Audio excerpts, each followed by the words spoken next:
America के इस महान राष्ट्रपति का परिचय, उसकी बुद्धि का परिचय आपको सिर्फ एक बात से मिल जाएगा, जो कि ये बात कह सकता है कि हिंदुस्तान की economy is a dead economy, मरी हुई अर्थव्यवस्था इस देश की अर्थव्यवस्था को कहता है। और हमारे पड़ोसी जिसकी अर्थव्यवस्था वाकई में मरी हुई है, उसके साथ में ये ऑयल के साथ हम तेल की खनन करेंगे, तेल की खोज करेंगे और हिंदुस्तान को तेल बेच देंगे। ऐसे ये महापुरुष हैं। अब इनके लिए शब्द तो कुछ और कहना चाह रहा हूं, लेकिन कुछ मर्यादाएं हैं इस प्लेटफॉर्म की, उसकी वजह से शब्द जो है वो पलट करके कहने पड़ रहे हैं। मेरे मन के भाव आप तक पहुंच रहे होंगे। साथियों नमस्कार, मेरा नाम है नीरज पारिक। स्वागत है आप सभी का Neeraj Pareek official YouTube channel पे। फर्स्ट टाइम है तो truth, insight and impactful content के लिए अभी करिए सब्सक्राइब। आज बात शॉर्ट एंड स्वीट करेंगे, बात मजबूती से करेंगे। साहब जिस तरीके से जो हरकत, जो एक्टिविटी डोनाल्ड ट्रंप ने दी है बीते 2 दिन के अंदर, उससे तो सर अब लगने लगा है कि वाकई में शायद विपक्ष की मांग जो है उसको सरकार को मानना चाहिए और सदन में खड़े होकर बोलना चाहिए कि अमेरिका का राष्ट्रपति डोनाल्ड ट्रंप एक झूठा व्यक्ति है। मजबूत संदेश देना पड़ेगा, इसलिए देना पड़ेगा क्योंकि बात अब आत्मसम्मान की है। हो यह रहा है कि यह व्यक्ति ये शब्द प्रयोग करता है कि अमेरिका के ऊपर तो सब लगा दिए, क्या लोवेस्ट टैरिफ लगाए हैं, और साथ साथ में उसके साथ में ट्रेड डील ये हो रही है कि अब हम क्या करेंगे, ऑयल जो है वो एक्सट्रैक्ट करेंगे जिस हिस्से के अंदर, पाकिस्तान के समुद्र के हिस्से में जब तेल मिला है। चलिए भाई, ये आपका कॉल है, आप जो उचित लगे आप वो करिए। लेकिन जब ये भाषण आपने दिया, जब ये आपने ट्रुथ सोशल प्लेटफॉर्म के ऊपर आपने एक कमेंट डाला, वहां पे आपने लिखा है who knows maybe they will be selling oil to India some days. कहना क्या चाहते हो भाई? पाकिस्तान हिंदुस्तान को तेल बेचेगा और हिंदुस्तान की निर्भरता पाकिस्तान पे हो जाएगी। पाकिस्तान उस देश के बारे में आप बात कर रहे हो जहां पे खुद के खाने के दानों के मतलब हथेलियां फैलाई हैं। पहले अमेरिका के आगे हथेलियां फैलाई, उसके बाद में चीन के आगे हथेली फैला दी और उसके बाद में हाथ फैलाए फिर अमेरिका के आगे।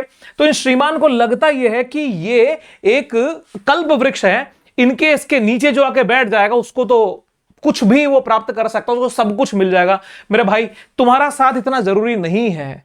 हिंदुस्तान पाकिस्तान नहीं है, पाकिस्तान से बहुत बहुत आगे है। और जिसको तुम डेड इकोनॉमी बोल रहे हो ना, वो दुनिया की फास्टेस्ट ग्रोइंग इकोनॉमी है। आईएमएफ का डेटा उठाओ मिस्टर ट्रंप, अपने होश ठिकाने लाओ। आईएमएफ वही है जिसको तुमने फीड करके डेवलप किया है, कोई दूसरों की संस्था नहीं। और भारत जो है वो आईएमएफ के आंकड़ों के लिए भी तुम पे निर्भर नहीं है। भारत सरकार को यह चाहिए, मैंने मेरे पिछले वीडियो के अंदर हवाला यह दिया था कि डिप्लोमेसी में ऐसी चीजें जायज नहीं होती कि किसी देश के, बड़े देश के किसी राष्ट्रपति को हम झूठा करार दे दें। लेकिन मुझे पछतावा है मेरी उस गलती का जो मैंने वहां पे कर दी। मैं आज रिग्रेट फील करता हूं इस बात के लिए कि मोदी जी को सरेआम पूरे संसद में खड़े होकर कड़े शब्दों में निंदा करके ट्रंप को झूठा करार देना चाहिए। यहां बात कांग्रेस और बीजेपी की है ही नहीं, बात है देश की अस्मिता की, बात है देश के आत्मसम्मान की, बात है हमारे अपने जीवटता की। भाई, हम मजबूत संघर्ष से उठ के आए हैं। हम सन 47 से इस देश को डेवलप किया है। अमेरिका के पीछे किया है क्या? जब दाना नहीं था ना सर देश में, तब भी देश का किसान ने अपनी मजबूती से खड़ा करके देश का पेट पाला और जवान खड़ा हुआ सीमा के ऊपर। सर, हमसे बात, हमारे आत्मसम्मान को ठेस पहुंची है। मोदी जी, बात बोलिए और आलोचना करिए झूठा कहने में। सर डरिए मत। क्यों मत डरिए? क्योंकि आज एक उस देश की बात करेंगे जिस देश की गति हिंदुस्तान से बहुत पीछे की है, और वो देश जब सीना ठोक के खड़ा हो सकता है, भारत को हौसला दे सकता है, थंबनेल आप देख चुके हैं, तो फिर हमें डर किस बात का? साथियों, ट्रंप ने क्या कहा था? 25% टैरिफ और पेनलाइज और किया जाएगा। कहिए पेनलाइज, क्या पेनलाइज करेंगे आप? भारत के बड़े बड़े अर्थशास्त्री ये बोल चुके हैं कि अमेरिका की इस पोजीशन से भारत पे विशेष प्रभाव नहीं पड़ेगा। और जिस दिन जेनेरिक मेडिसिन हमारी जानी बंद होगी ना, तो अमेरिका को एहसास होगा कि वो जब अपने इंश्योरेंस की पॉलिसी के बिना, सर वो लोग दवाई नहीं ले सकते। अमेरिका के हाल ये हैं, आप वहां पे एक टेस्ट यदि आपको कराना हो, डायबिटीज का टेस्ट यदि आपको करवाना है, शुगर टेस्ट, उसके लिए भी उनको कई कई दिन लगते हैं। और जब पैसा सुनने में आता है, सर लगता है कि मानो आधी सैलरी तो इस एक टेस्ट में चली जाएगी। बेचारे इंश्योरेंस के पीछे जीते हैं, दवाइयां जेनरिक हिंदुस्तान भेजता है तो वहां के लोगों के इलाज होते हैं। तो निर्भरता अमेरिका की बहुत ज्यादा है इंडिया पे। इंडिया मजबूत रास्ते, कोई बात नहीं, देखे जाइए। तो यहां पर जो उन्होंने एक बात कही है मिस्टर ट्रंप ने, लिखा है tariffs on India partially because of BRICS and partially trade. दो बातें समझिए। एक तो आप जो ब्रिक्स के साथ में खड़े हो, ब्रिक्स मजबूत कर रहे हो। ब्रिक्स क्या है? ब्रिक्स बेसिकली डॉलराइजेशन को चैलेंज कर रहा है, डॉलर की ग्लोबल पोजीशन को चैलेंज कर रहा है। एक तो मैं उसका दंड दे रहा हूं, दूसरा सर व्यापार तो मुझे करना ही है, इनको ट्रेड डील पे लाना ही है। तो सरकार की क्या मजबूरी है? आप ट्रेड डील को ना क्यों नहीं कहते? क्यों सिर्फ एग्रीकल्चर सेक्टर पे अड़े हो? पीयूष गोयल साहब, देश की अस्मिता को भी तो जागो। आप वो नारे लगा के आए थे ना, देश नहीं झुकने दूंगा। अगर यहां पे आप झुके तो क्या वो देश नहीं झुका? आपका क्या हिसाब? आपकी सत्ता चली जाएगी, एक दिन सत्ता जाएगी, देश के नाक पे हमेशा की बात आप छोड़ के जाएंगे कि इस देश ने सरेंडर किया था। सरेंडर नहीं हो रहा है क्या? आप अगर ट्रेड डील इस पोजीशन में कर रहे हो, जब ये बंदा कह रहा है कि भाई ये जो पार्शली ब्रिक्स की वजह से लगा रहा हूं और आंशिक रूप से प्रभाव ये है कि मुझे ट्रेड जो है वो अमेरिका हिंदुस्तान के साथ में करना है, तो अगर आप वाकई में आपका नाक ऊंचा है, वाकई में आप देश को झुकने नहीं देना चाहते, तो ब्रिक्स के साथ में 100% सपोर्ट में आइए, ओपन स्टेटमेंट दीजिए। छोड़िए ना सर गुटनिरपेक्षता को, समय बदल चुका है, सारी परिस्थितियां बदल चुकी है। किस गुटनिरपेक्षता का हवाला देते हो आप? जब क्वाड के आप मेंबर हो सकते हो, क्वाड को क्यों नहीं छोड़ते? कौन सी डिफेंस की ऐसी प्रॉब्लम आप पे आ रही है जो चाइना के पास में नहीं है? चाइना तो अमेरिका के पीछे नहीं है, कोरिया तो अमेरिका के पीछे नहीं है, रशिया तो अमेरिका के पीछे नहीं है, उनके पास में कौन सी प्रॉब्लम है? सर ईरान, जिसकी स्थिति अमेरिका ने बीते कई सालों में खराब कर दी, वो इजराइल की नाक में दम कर सकता है, तो तुम्हारे पास में से कौन से हाथों में चूड़ियां थोड़ी पहनी है सर यहां पे? तो ब्रिक्स के साथ आइए। दूसरी चीज बोलता ना, ट्रेड करना है, ट्रेड डील को ना कहिए, कठोर शब्दों में झूठा बोल के ट्रेड को ना बोलो, क्योंकि बातें सर बहुत आगे ये लोगों ने निकाल दी हैं। अब भी अगर तुमने सिर्फ डिप्लोमेसी के पीछे रहे तो भैया बहुत बुरा इस देश की जनता के साथ होगा, और जनता समझेगी, इस बात को मानेगी, क्योंकि आज तक तो आप पे विश्वास है, लेकिन धीरे धीरे सर विश्वास की भी कसौटी होती है, कसौटी पे ही सोना कसके सर माना जाता है। आज तक हम मान रहे हैं, ये नहीं किया तो जान जाएंगे। क्या जानेंगे सर? कमेंट। तो कुल मिलाकर के थोड़ा सा आक्रोश मन में है, निश्चित रूप से है, क्योंकि हर चीज सिर्फ ज्ञान देने के लिए तो नहीं हो सकती ना यार। कुछ हम भी देश के नागरिक हैं, मन में हमारे भी पीड़ा होती है, हर चीज को बैलेंस करके बोलने का प्रयास करते हैं, लेकिन एक अति तो सर अति होती है। ब्रिक्स की वजह से, ये ब्रिक्स का जब जब नाम आता है, ब्रिक्स के नाम पे अमेरिका बौखलाता है, क्योंकि उसको दिख रहा है कि ब्रिक्स क्या कर रहा है। हिंदुस्तान में जब बात आती है सर ब्रिक्स की आत्मा को, मैं कई बार बोलता हूं ब्रिक्स की आत्मा ये RIC है, रशिया, इंडिया और चाइना। तो जब जब चाइना के साथ में रिलेशन की, RIC को मजबूत करने की बात आती है, आपने देखा होगा रशिया तो इसको इनिशिएट कर ही रहा है, चाइना इसके सपोर्ट में खड़ा है, लेकिन भारत के ऑफिशियल स्टेटमेंट उसको लेके आते हैं कि अभी हमारा कोई इरादा नहीं है। कुछ दिन पहले की न्यूज रिपोर्ट्स आप देख सकते हैं, ये चीज प्रूव हो जाएगी। तो क्यों सर? चाइना से, निश्चित रूप से चाइना के साथ में कुछ डिप्लोमेटिक हमारे इश्यूज हैं, हमारे बॉर्डर इश्यूज हैं। तो सर किस देश के साथ में नहीं है? जब जापान और अमेरिका के इन कठोर संबंध, जिस देश के ऊपर परमाणु बम गिरा दिया, जापान जैसा देश अमेरिका के साथ में रक्षा समझौते कर सकता है, तो भारत और चीन के बीच में से कौन सा विवाद है जिसको सुलझाया नहीं जा सकता? अपने पक्ष में सुलझाने का प्रयास करते हुए सर संबंधों की प्रगाढ़ता जरूरी है, सरकार को समझना पड़ेगा। चीन, रशिया और इंडिया, ये तीन देश जिस दिन एक हो गए, भारत को किसी की आवश्यकता नहीं पड़ेगी। ब्रिक्स का बढ़ता हुआ परिवार तो सर रीढ़ बनेगा, और दुनिया के लिए ये एक शांति की छतरी होगी सर, एक अम्ब्रेला होगा, जहां पे इक्वालिटी मिलेगी, जहां पे एक, जिसको बोलते हैं बिना किसी दबाव का कोई राष्ट्र ग्रोथ कर पाएगा। आगे देखिए सर हो क्या रहा है, जब ये ब्रिक्स प्लस में कन्वर्ट हुआ तो पेट में दर्द तो लाजमी था। 10% एक्स्ट्रा बोल दिया गया, 25% प्लस 10%।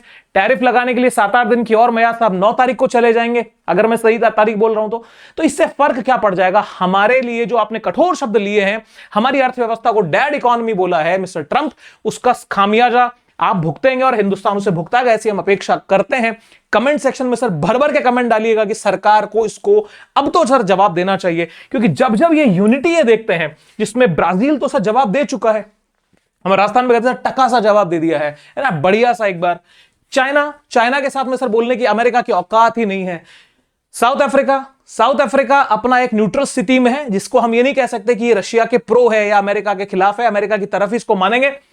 इंडिया और रशिया तो खैर यहां पे खड़ा ही है, तो बारी सर अब इंडिया की है। जो जवाब इन लोगों ने दिए हैं इंडिया को अब देना चाहिए, क्योंकि स्थिति बहुत विपरीत हो चुकी है। तो जब ये यूनिटी को सर सोचता भी होगा ना, इस आदमी की बौखलाहट निश्चित रूप से आती है। और आप देखिए कमला हैरिस का आज का स्टेटमेंट, कमला हैरिस अमेरिका की एक बड़ी पॉलिटिशियन जो कहती है कि भैया स्थितियां ठीक नहीं है, राजनीति से संन्यास लेते हैं, इस बिगड़ी स्थिति को मैं नहीं सुधार सकती। तो एक व्यक्ति जिसके व्यवहार से, जिसके व्यवहार से वहां की राजनीति खुद की अनस्टेबल हो गई, वो आपके साथ में समझौता करके कौन सा आपको लाभ प्रदान कर देगा? थोड़ा सोच के देखिए। ये बांग्लादेश खुश है इस बात को लेकर कि 20% में हमारा समझौता हो गया, इट्स अ हिस्टोरिक अचीवमेंट। तो मूर्ख हैं ये लोग। इंडोनेशिया 19%, 19:0, 0% आप लगाएंगे अमेरिका पे, अमेरिका लगा पे 19%, उसमें आप खुश हैं। तो सर ये अपनी संप्रभुता से कॉम्प्रोमाइज है, हिंदुस्तान को नहीं करना चाहिए। क्योंकि खबरें ये हैं कि अभी अगस्त में 20-25 अगस्त के आसपास में अमेरिका से जो दल है उनका वो आने वाला है हिंदुस्तान, और बातें चल रही है कि सर 10% के आसपास कर दीजिए ना हमारा टैरिफ। क्यों सर, क्यों हाथ फैलाने भाई, क्यों गिड़गिड़ाना इसके आगे? नहीं होगा ये सब। अब यहां पे जब से ये आया बंदा, आने के बाद में मेक अमेरिका ग्रेट अगेन का नारा, मेक अमेरिका ग्रेट अगेन के 2 वादे, गाजा वॉर रुकवाऊंगा नहीं रुकवा पाया, यूक्रेन वॉर रुकवा दूंगा नहीं रुकवा पाया, 6 महीने बीतने को आ गए। सर मिट्टी किरकिरी हुई। उसके बाद के अंदर जेलेंस्की को लेकर बैठते बोलते क्या तुम मॉस्को पे अटैक कर दोगे, क्या तुम सेंट पीटर्सबर्ग पे अटैक कर दोगे? सर क्या चाह रहे हो? देश के अंदर शांति फैला करके, शांति का नोबल जिन लोगों को चाहिए ये वो लोग हैं। और रशिया जिसको कंट्रोल करना चाहता है, क्या कंट्रोल आ जाएगा? जितना ज्यादा आपने छेड़ा रशिया को, जितना कंट्रोल करने की कोशिश की, उतनी डबल मार रशिया ने दी है जबरदस्त यूएसए को। आप कहेंगे यूएसए को कैसे दे दिया? सर इसकी औकात है क्या रशिया के सामने आंख उठा करके बोलने की? 3 दिन का युद्ध नहीं होता इधर अमेरिका के, इसकी अमेरिका की बैसाखी इसके पास में नहीं होती। 3 दिन का युद्ध ये जो लड़ा है अमेरिका के पीछे, तो ये जो डिफीट हो रही है, जो ये संघर्ष खिंच रहा है, ये खिंच रहा है और ये दिखा रहा है कि यूनिपोलैरिटी नहीं है इस दुनिया में।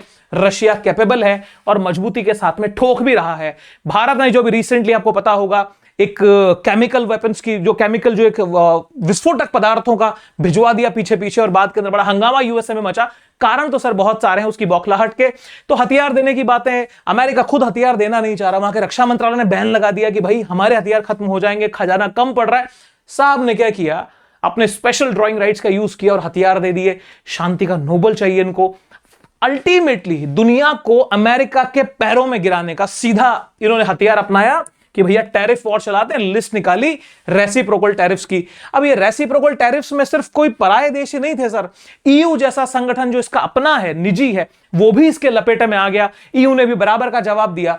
फ्रांस ने तो साफ ही कह दिया कि तो इतिहास का काला दिन है, तुम कौन से ट्रेड डील इसके साथ में कर रहे हो। जवाब तो वहां से मिला, जवाब ब्राजील से मिला। लूला डिसिल्वा ने इसको ग्रिंगो वर्ड तक यूज किया, मतलब एक श्वेत व्यक्ति जो मूर्ख है, कम बुद्धि का गोरा आदमी, उसको ग्रिंगो वर्ड के तहत ये लैटिन अमेरिका में ये यूज होता है, उसको कह दिया। इनके साथ में क्या होगा? कुछ लोग आएंगे उठ के, तो भारत के तो बहुत ज्यादा जड़ें हैं, जुड़ी हुई हैं, भारत की निर्भरता अमेरिका पे बहुत ज्यादा है। सर निर्भरता कुछ नहीं होती, निर्भरताएं सारी वैचारिक हैं, आइडियोलॉजिकल हैं। आप आइडियोलॉजिकली थोड़ा स्ट्रांग बनिए। इंडिया की पोजीशन बहुत सॉलिड है हर स्थिति में। क्या बिगड़ेगा सर? जो कोरोना के पीरियड में इतना बड़ा, जब लॉकडाउन के पीरियड पूरी दुनिया में थे, उसके बाद में हमारी ग्रोथ रेट बाकी देशों से बेहतर रही। उस समय पे हमने रिवाइव जिस फास्ट स्पीड से किया, बाकी कोई देश नहीं कर पाया। तो इस देश के नौजवान पीढ़ी सर मजबूत खड़ी है ना। आप पार्टियों पे क्यों जाते हो? सारी उम्मीद सरकार से क्यों, सारी उम्मीद सरकारों के पार्टियों से क्यों करते हैं? हम हिंदुस्तानी एक हैं। अगर हम हिंदुस्तानी एक है तो झुकाने वाला कोई नहीं है। यहां पर इसको जवाब तो देना पड़ेगा जब ये दे सकता है। अब जिस चीज को लेकर के मेरे मन में विशेष खुशी हुई, 25% का टैरिफ लगा। अब वो जो कुछ लोग, जब मैंने पहले वीडियो बनाए थे ईरान के पक्ष में, कुछ लोग मुझे गद्दार कहते थे, मुझे मुसलमानों का चाटुकार कहते थे, मुझे कहते थे तो कांग्रेसी है, ये तो मतलब जो शब्द प्रयोग कर सकते थे वो लोगों ने किया। लेकिन हाथी चले बाजार और हजार, एक कहावत है सर, बोल नहीं पाया उसको, समझ लीजिएगा। तो आज आप थोड़ी आंख खोल के देखिएगा। यहां पे ये देश है ईरान, जो कि भारत का एकदम पड़ोसी देश। आजादी के पहले हमारी सीमा लगती थी सर इससे, ये बॉर्डर टच होता था, ठीक है। अब इस देश के ऊपर क्या नहीं बीता है? इस देश के ऊपर क्या नहीं बीता सर, बताइए। आज इस देश ने, जब आपके ऊपर 25% का टैरिफ लगा, तो इकलौता ईरान वो देश है जो खड़ा होकर के आपके पक्ष में बोला, अमेरिका की खिलाफत की। एक देश बताइए वेस्टर्न अलाई का, जो वेस्टर्न ग्रुप में हो, जिसने आपके पक्ष में आकर के बयान दिया हो। एक देश का नाम अभी तक, जब ये वीडियो रिकॉर्ड कर रहा हूं, हो सकता है अभी कोई बयान दे रहा हो जब मैं रिकॉर्ड कर रहा हूं, तो भाई उसकी जिम्मेदारी मैं नहीं लूंगा। आज शाम तक का कोई एक देश बताइए जिसने आपके पक्ष में बोला हो, वेस्टर्न देश, कोई कंट्री हो, नहीं है। इसने आकर के बोला आपके पक्ष में और कहा कि अमेरिका की गलती है, ये गड़बड़ है और ये डेवलपिंग नेशंस को रोकना चाहता है। और आपने, जब हम तो इसके पक्ष में बोलते थे ना, आपने इजराइल के नारे लगाए थे ना बहुत सारे, कि इजराइल तो भारत का सपोर्टर है कश्मीर के मुद्दे पे। सर लेन देन हर समय पे होता है। जब ये 25% के टैरिफ लगाया उसके पिताजी ने, तो इजराइल क्यों नहीं बोला? बोलना चाहिए था ना, भारत पे क्यों टैरिफ लगा रहे हो भाई? इजराइल भारत भाई भाई बोलना चाहिए था ना। और बहुत सारे जो प्रवक्ता खड़े हुए इजराइल के पक्ष में, आज कहां है सर? आज बोला तो आपके लिए ईरान बोला। सर हुआ क्या था? फोर्दो, नतांज और इस्फहान के ऊपर जब हमले हुए, जब भयंकर रिटेलिएशन हुआ, उस समय पर एक बुजुर्ग लीडर, जो सिर्फ शरीर का बुजुर्ग है, इरादों का सर वो नौजवान है, वो बोलता है कि भाई संकल्प लेता हूं कि अब ये युद्ध तो शुरू हुआ है। कवर किसने किया? क्या सर? ये खामेनेई साहब ने क्या किया सर? द बैटल बिगिंस नारा दिया था। अब बैटल हुआ नहीं हुआ, क्या हुआ छोड़िए सर, वाणी बड़ी होती है, वाणी बड़ी होती है, जबान बड़ी होती है। तो सर मर्दों की तो जबान की कहानी है।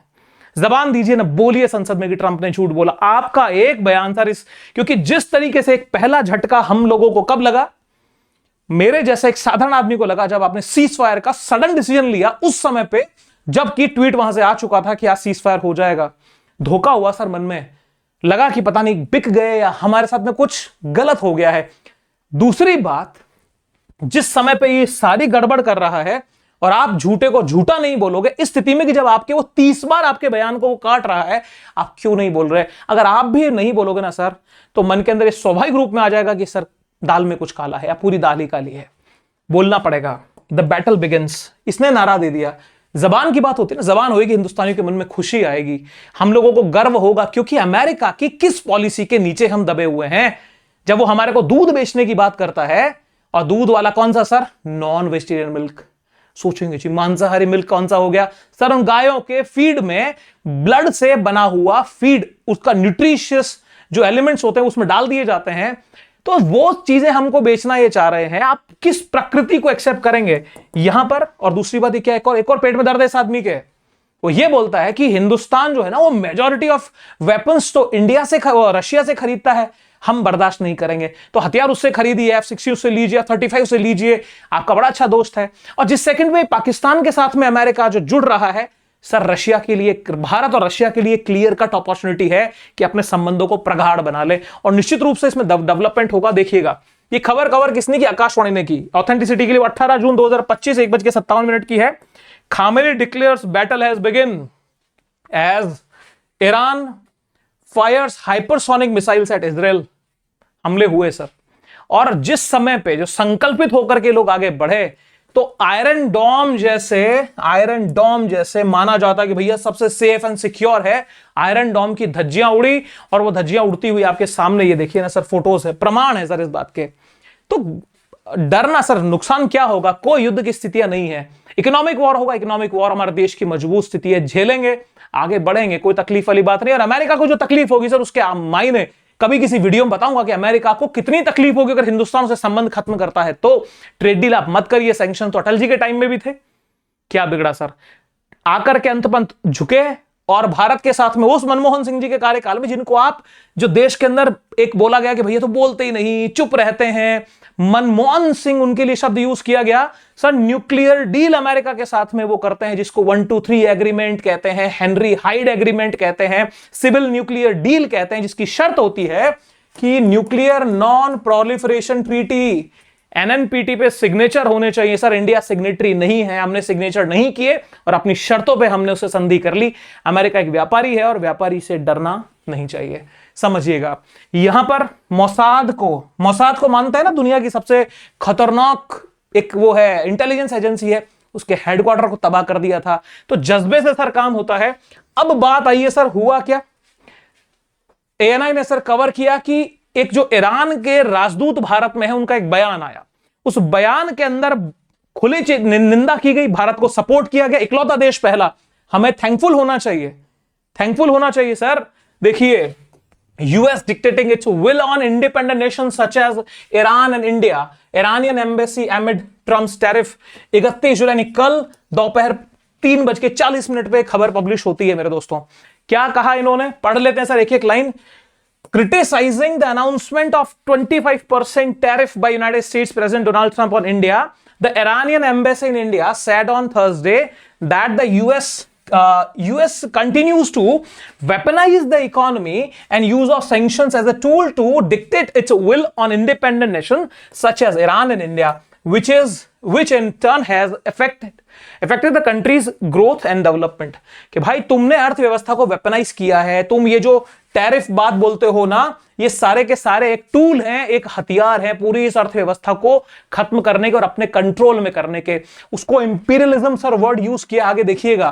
फिर ये जो ट्वीट बेसिकली उन्होंने किया, Iran and India, official tweet है, the United States continues to weaponise, ये मैं बोल ही चुका हूं। देखिए, these coercive discriminatory actions violate the principles of international law and national sovereignty। अंतरराष्ट्रीय कानूनों को धज्जियां उड़ा रहे हो, दूसरी चीज राष्ट्र की संप्रभुता को तुम खत्म कर रहे हो। किसकी सर? भारत की, ईरान की, म्यूचुअल बात की है। Representing a modern form of economic imperialism. Sir ये बोल रहे हैं कि तुम क्या कर रहे हो, आधुनिक किस्म का एक तरह से इंपीरियलिज्म यानी साम्राज्यवाद तुम दर्शाना चाह रहे हो। तो आप फिर संप्रभु कहां हुए सर? क्या एक जमीन का टुकड़ा एक देश कहला जाएगा? क्या जमीन के टुकड़े को आप आजाद देश कह लोगे? वो तो ब्रिटिशर्स के टाइम भी था। आप अपने आप को गुलाम क्यों कहते थे? हिंदुस्तान 15 का 47 को आजाद क्यों हुआ? हमें संप्रभुता मिली। ब्रिटिशर्स ने जो गुलाम जो बनाया था वो इकोनॉमिकली गुलाम बनाया था, आर्थिक रूप से हम गुलाम थे, इसलिए हम गुलाम थे। अर्थव्यवस्था की कंट्रोल हमारे हाथ में हुआ, सत्ता का कंट्रोल हमारे हाथ में हुआ। क्या उस टाइम के ऊपर भारत के लोग वहां की जो काउंसिल्स होती थी उनमें नहीं बैठते थे? लेकिन अर्थव्यवस्था का नियंत्रण हमारे हाथ में नहीं था। तो जब ये मॉडर्न एक तरह से इंपीरियलिज्म का विस्तार कर रहा है तो हम क्यों डर रहे हैं? कौन सी पीयूष गोयल जी को इतना विशेष है? किस मित्र को, लो जी सुनिए सर बात, और किस मित्र को बचाना चाह रहे हो? कौन से आपके ऐसे मित्र हैं जिनकी प्रॉपर्टीज वहां सीज हो जाएंगी? कौन से ऐसे मित्र हैं जिनके कई मिलियंस ऑफ डॉलर, कई बिलियंस ऑफ डॉलर का इन्वेस्टमेंट यूएसए में फंसा हुआ है? क्या देश से बड़े हो जाएंगे क्या सर वो लोग? देश की 150 करोड़ की आबादी में आप 5-10 के लिए किसकी बलि चढ़ाओगे सर? थोड़ा सोचो, देश के मान सम्मान को बड़ा रखिए। Resisting such policies is a stand for a more powerful emerging non western. Sir अब आप एक एक लाइन समझने जैसी, एक एक शब्द समझिएगा। देखिए sir, resisting such policies is a stand, मतलब इस तरह की पॉलिसी को यदि हम विरोध करेंगे तो वो एक कदम होगा for a more powerful emerging non western led multilateral world order and a stronger global south. तो सर जो वैश्विक दक्षिण, ग्लोबल साउथ, विकासशील देशों का समूह और ऐसे देश जिनको वेस्ट लीड नहीं करता। तो कुल मिलाकर के सरल शब्दों में किसकी बात हो रही है? ब्रिक्स प्लस की बात हो रही है मेरे दोस्तों। तो ब्रिक्स को मजबूत करने वाली बात, इसको सीधा क्लियर क्रिटिसाइज किया हमारे एक साथी ने। तो ये कमजोर स्थिति नहीं है। आप एक छोटा सा चित्र सा देखिएगा, क्या स्थिति थी। नक्शा देख रहे हैं आप? क्या हुआ था जब हमारे संसद में हम ये कहने से क्यों कतरा रहे हैं कि अमेरिका ने झूठ बोला, ट्रंप झूठा है? ये भी तो ये देश है। अब स्थिति जब बिगड़ गई तो वो स्थिति के हम किस बात के भय में रहेंगे? देश के सम्मान से बड़ा कुछ नहीं है। आपको जवाब तो देना पड़ेगा, क्योंकि ऑपरेशन सिंदूर का तुरंत सीज फायर वाली कंडीशन आज तक हिंदुस्तानियों के मन में कचोट रही है और दूसरी तकलीफ ये दे रही है कि हम जो है उसको, उस झूठे को झूठा कहने से कतरा रहे हैं। कतराइए मत, देश साथ खड़ा है आपके, देश आपके साथ खड़ा है, विश्वास करिए। अब ये जो देश है ना सर, इस देश को इकलौती भूख है इकोनॉमी की। इकोनॉमी का बेस है इसका ऑयल। और ये जो पाकिस्तान अभी जो पंख लगा के उड़े ना इनके कुछ लोग कि वाजीवा अमेरिका आएगा, तेल का खोज करेगा, यहां से पेट्रोलियम निकलेगा, हमारे यहां भी फिर बुर्ज खलीफा बनेगा, ये कुछ और ही सपने में चले गए सर। इनको बुर्ज खलीफा नहीं, इनको कोई और खलीफा चाहिए। असल में ये लोग क्या है, जिस दिन ये आ गया और वहां पे ऑयल मिल गया, ये सर कब स्ट्रॉ लगा के डकारेगा ना सर, पता नहीं चलने वाला इन लोगों को। आप देखिए तेल के लिए इसने क्या क्या किया।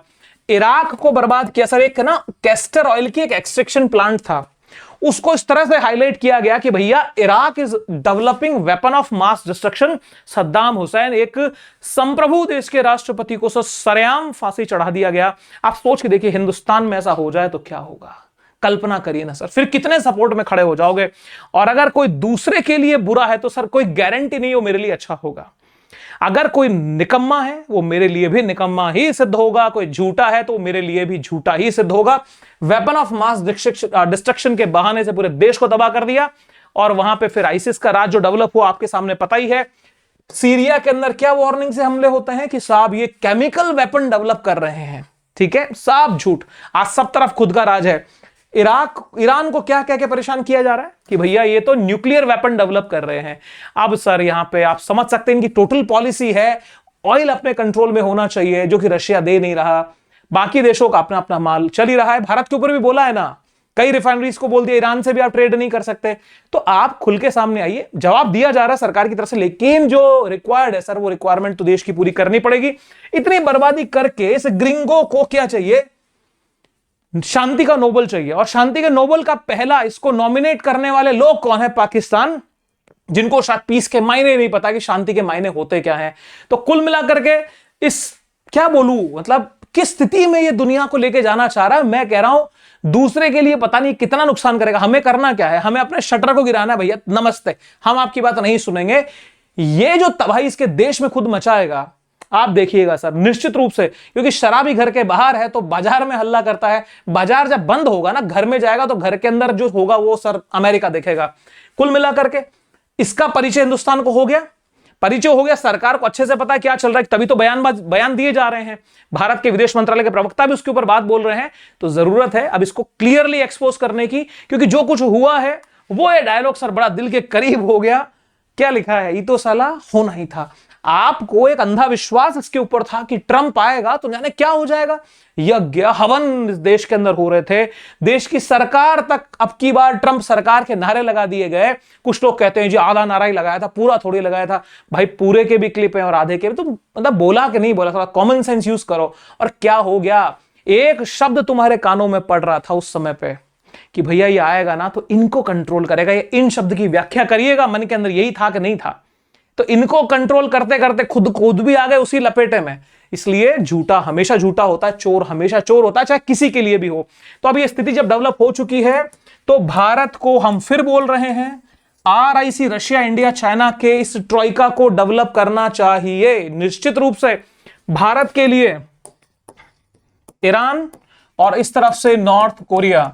अब कुछ लोग ईरान के ऊपर जिनका नजरिया थोड़ा सीमित होगा वो ईरान के लिए कमेंट करेंगे जी ईरान नहीं हो सकता, ईरान ने उस समय साथ नहीं दिया। तो ईरान ने बहुत जगह साथ दिया है, उसको भी थोड़ा समझिएगा, जानिएगा, सर्च करिएगा। एक ग्रुप अपने डेवलप करें, भारत को चाइना से संबंध अच्छे करने के प्रयास शुरू करने चाहिए। ऐसा नहीं है चीन को हमें ही चीन की जरूरत है, चीन को भी भारत की बराबर की जरूरत है। सर दुनिया में कोई खुदा नहीं है, सबको सबकी सहायता की आवश्यकता होती है। और RIC को डेवलप करके रशिया के हाथ मजबूत करें, रशिया के हाथ मजबूत होंगे तो हिंदुस्तान अपने आप मजबूत हो जाएगा, इसमें कोई शक नहीं है। और लगता है कि साहब अमेरिका कुछ करेगा, नाटो कुछ करेगा, सर नाटो के तो मेंबर ही उससे निकल करके परेशान है। सर टर्की जो है वो ब्रिक्स के मेंबरशिप की बात कर रहा है, फ्रांस अमेरिका के हर स्टेप के अगेंस्ट बातें बोलना शुरू कर चुका है। तीसरा देश पोलैंड ने तो मना कर दिया कि यहां से हम एंट्री नहीं देंगे अगर हमें शामिल नहीं किया। तो कुल मिलाकर के इस व्यक्ति के साथ कनाडा के ऊपर 35% के टैरिफ, कनाडा दुखी, कौन सा देश इसके साथ में खड़ा है, किससे घबराना, क्यों घबराना, सर नहीं घबराएंगे। आत्मसम्मान से बड़ा तो सर कुछ होता नहीं है। इस देश का इतिहास है जिसका एक बहुत बड़ा जीता जागता ज्वलंत उदाहरण सर 3 प्रधानमंत्री इस देश के बताता हूं सर मैं। पहले प्रधानमंत्री इस देश के लाल बहादुर शास्त्री जी का जय जवान जय किसान का नारा, PL 480 के गेहूं के ठोकर मारी, देश की स्थितियां खराब थी सर। आज तो सर बहुत बहुत ऊंची स्थितियों में देश है सर। उस समय देश की स्थितियां बहुत बुरी स्थितियां, अकाल पड़ रहा है, पाकिस्तान दो तरफ से हम पे अटैक हो रहा है, चाइना के युद्ध से हम उभरे हैं। उस स्थिति के अंदर हम संभल करके आगे खड़े हुए। दूसरी प्रधानमंत्री स्वर्गीय श्रीमती इंदिरा गांधी जी 1971 में रशिया की सीधी सहायता ली और हमारे को एक अच्छा मित्र इस देश का दिया, खड़े हुए अमेरिका के खिलाफ, और अमेरिका ने सर कुछ हमारा बिगाड़ नहीं पाया। तीसरे प्रधानमंत्री श्रद्धेय अटल बिहारी वाजपेयी जी 98 का पोखरण का विस्फोट किया तो किया, को रोकने वाले रोक नहीं पाए, सैंक्शंस लगे तो लगे, डरे नहीं, पीछे हटे नहीं। अब सर पीछे हटने की बारी नहीं, इनसे डरने की तो कोई गुंजाइश बचती नहीं है। हमारी सीधी एक अपेक्षा है, भारत रशिया की दोस्ती जिंदाबाद रहे। भारत रशिया चाइना पहले देखो, फर्स्ट लेवल पे भारत और Russia, second RIC, fourth number BRICS, then BRICS plus. इस फैमिली का विस्तार करिए, अपने इंडिपेंडेंट करेंसी डेवलप करेंगे। और ये देश जो है ना, इनके पास में इतने रिसोर्सेज हैं, इनको किसी तीसरे की आवश्यकता ही नहीं है, विश्वास कर लीजिएगा। और जब आप देशों को साथ लेके एक ग्लोबल प्लेटफॉर्म पे मजबूत स्टैंड दिखाएंगे ना, तो बहुत सारे देश सिर्फ इसी बात का वेट कर रहे हैं कि कब इस शाख से उड़े और इस शाख पे आके बैठ जाएं। मेरी बात से सहमत है तो सर कमेंट जरूर करिएगा। और यहां पे मेरे सब्सक्राइबर बेस जो हमारे पास में जितने लोग हैं, हमारे जो व्यूअर्स हैं, उसके बेस के ऊपर एक हिंदुस्तानी नागरिक होने के नाते ईरान का धन्यवाद करता हूं कि ईरान ने भारत के लिए ये सपोर्ट दिखाया। और अपेक्षा करता हूं हम सबको राष्ट्रहित सबसे पहले है सर। यहां ईरान और इजराइल का मसला नहीं है, हमारे साथ कौन आया सर, आज बात उसकी होगी। आज इस बुरे समय में, बुरा समय का मायना यह है कि जब अमेरिका की इस थोती राजनीति का कोई विरोध करने वाला ही नहीं है, वहां पे ईरान भारत के पक्ष में बोल गया, तो हम भारत के वासी होने के नाते ईरान को धन्यवाद देते हैं। और भारत अपने जो रीजनल ब्लॉक्स है उनको डेवलप करे, जो ये इसकी यूनिपोलैरिटी की जो थोती दादागिरी है उसकी हवा निकले। और प्रधानमंत्री जी को चाहिए कि संसद में कठोरतम शब्दों में इसकी निंदा करते हुए ये कहे कि जो बयानबाजी हुई है पूरी तरह से गलत थी और ट्रंप ने जो कहा वो झूठ है। सर डरने की आवश्यकता नहीं है। आपकी क्या है सर, हो सकता है भावावेश में कुछ गलत मुझसे निकल गया हो, तो मैं माफी की आपसे बोलता हूं, मैं माफी मांगता हूं अगर मेरी कोई आवेश में निकला हो, मेरी बात से कहीं को हर्ट हुआ हो। लेकिन सर ये मन की तकलीफ है जो मैंने अपनी जाहिर की है। मिलूंगा फिर किसी और वीडियो में। ये वीडियो कैसा लगा कमेंट करके बताइएगा, अच्छा लगे साथियों तो शेयर कीजिएगा। और ट्रुथ, इनसाइट एंड इंपैक्ट, दूसरी चीज कोई बायसनेस नहीं, राष्ट्रहित प्रथम, और कोई फिल्टर से बात नहीं करते सर। अगर ऐसा कंटेंट पसंद है तो अभी सब्सक्राइब करिए और जुड़ जाइए हमारे साथ में। फिर मिलूंगा किसी अगले वीडियो में, तब तक के लिए wish you very happy learning. जय हिंद, सी यू सून, बाय बाय।